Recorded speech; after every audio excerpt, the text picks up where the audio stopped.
அனைவருக்கும் வணக்கம். இது உங்கள் குரலகம் டிஎன்பிஎஸ்சி யூடியூப் சேனல். நான் உங்கள் சிவசண்முகம். சென்ற இடத்தால் செலவிடா தீதொரி நன்றின்பால் உய்ப்பதறிவு. குரலோட பொருள்: மனம் சென்ற வழியெல்லாம் அதை செல்ல விடாமல் தீமையை விட்டு விலக்கி நல்வழியில் செலுத்துவதே அறிவு ஆகும். டியர் ஆஸ்பிரண்ட்ஸ், இன்றைக்கி நம்ம பார்க்க போகிற வீடியோ ஐஎன்எம் கொஷின் பேங்க் சீரீஸோட டே 4 வீடியோ. எல்லோரும் மறக்காமல் நோட்ஸ் எடுத்து வச்சுக்கோங்க. கண்டென்ட் பிடிச்சிருந்தா லைக் பண்ணுங்கள், ஷேர் பண்ணுங்கள், கமெண்ட் பண்ணுங்கள். மறக்காமல் நம்மளோட சேனலை சப்ஸ்கிரைப் பண்ணுங்கள். வாங்க வீடியோக்குள்ளே போகலாம்.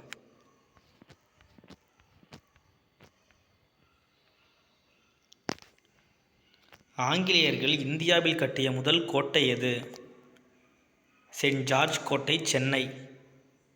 இயர் 1640. The next question. பதிவு செய்யப்பட்ட நிலத்தை வைத்துள்ள ஒவ்வொருவரும் அதன் உரிமையாளர் என கூறும் நிலவுடைமை முறையது? ரயத்வாரி முறை. The next question. கிராம மக்கள் குழுவாக இருந்து விவசாயம் செய்த நிலவுடைமை முறையது? மகள்வாரி முறை. The next question. பிரிட்டிஷ் இந்தியாவில் ஆங்கிலேயர் பின்பற்றிய கொள்கை பிரித்தாளும் கொள்கை, டிவைடட் எம்பரா அப்படின்னு சொல்லுவாங்க. த நெக்ஸ்ட் கொஷின். இந்தியாவில் ஆங்கிலேய ஆட்சியின் போது இருந்த கல்விக் கொள்கைகள். ஆரம்ப காலத்திலிருந்து 1813 வரை. இரண்டாவது காலகட்டம் 1813 முதல் 1853 வரை. மூன்றாவது காலகட்டம் 1854 முதல் 1920 வரை. நான்காவது காலகட்டம் 1921 முதல் 1947 வரை. எந்த முறைனா கீழ்நோக்கி பரவும் கல்வி முறையை கொண்டது.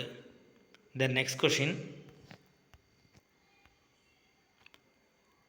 நார்த் கோட் ரேயான் கமிட்டி அப்படின்னு ஒரு கமிட்டி ஃபார்ம் பண்ணுறாங்க 1853. எதன் தொடர்பாகனா ஐசிஎஸ் தேர்வு தொடர்பாக. இதை நோட்ஸ் மாதிரி எழுதி வச்சுக்கோங்க. த நெக்ஸ்ட் கொஷின்.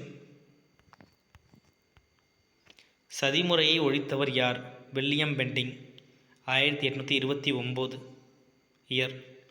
த நெக்ஸ்ட் கொஷின். 2 சட்டங்கள் பற்றி பார்க்க போகிறோம். வட்டார மொழி சட்டம் 1878. அப்போ யார் இந்தியாவோட கவர்னர் ஜெனரலாக இருக்காங்கன்னா வைஸ்ராய்ன்னு சொல்லுவாங்க, லிட்டன் பிரபு. தென் இன்னொரு சட்டம் என்னென்னு பார்த்தோம்னா தொழிற்சாலை சட்டம் 1881. அந்த டைமில் யார் வைஸ்ராயாக இருந்தாங்கன்னா ரிப்பன் பிரபு. Then next question. இந்திய கவுன்சில் சட்டம் 1892. அப்போதைய வைஸ்ராயாக இருந்தவர் லான்ஸ்டோன் பிரபு. ஆக்சுவலாக இந்த சட்டத்தில் இந்தியர்களுக்கு இடம் கொடுத்துருப்பாங்க அதிகமாக அவங்களோட அவையில். த நெக்ஸ்ட் கொஷின்.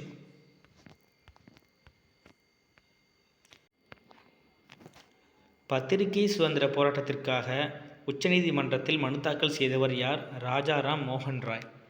த நெக்ஸ்ட் கொஷின். டெல்லியில் பகத்சிங்குடன் இணைந்து நாடாளுமன்றத்தில் குண்டு வீசியவர் யார்? வெடிகுண்டு வீசுவார் யார்? பட்டுகேஸ்வர் தத். த நெக்ஸ்ட் கொஷின். மாநில அரசுகள் மத்திய அரசின் ஒப்புதலோடு வெளிநாடுகளிலிருந்து கடன் பெற முடியும் அப்படிங்கிற ஒரு ஸ்பெஷாலிட்டியை கொண்டு வந்த சட்டம் எதுன்னா இந்திய அரசு சட்டம் 1935. இந்த next question. Sir Stafford grips எந்த கட்சியை சேர்ந்தவர்? தொழிலாளர் கட்சி. பழமைவாத கட்சின்னு ஒரு கட்சி இருக்குது, 2 கட்சி தான் இருக்குது. இதே மாதிரி இருகட்சி முறையோட நாடு அமெரிக்கா. இந்த நெக்ஸ்ட் கொஷின். அவ்வளோதான், கொஷின் முடிஞ்சு. ஸோ வீடியோவில் கொடுத்த கண்டென்ட்லாம் நோட் பண்ணிக்கோங்க, டெய்லியும் படிங்க, ரிவைஸ் பண்ணிக்கோங்க. தேங்க்யூ.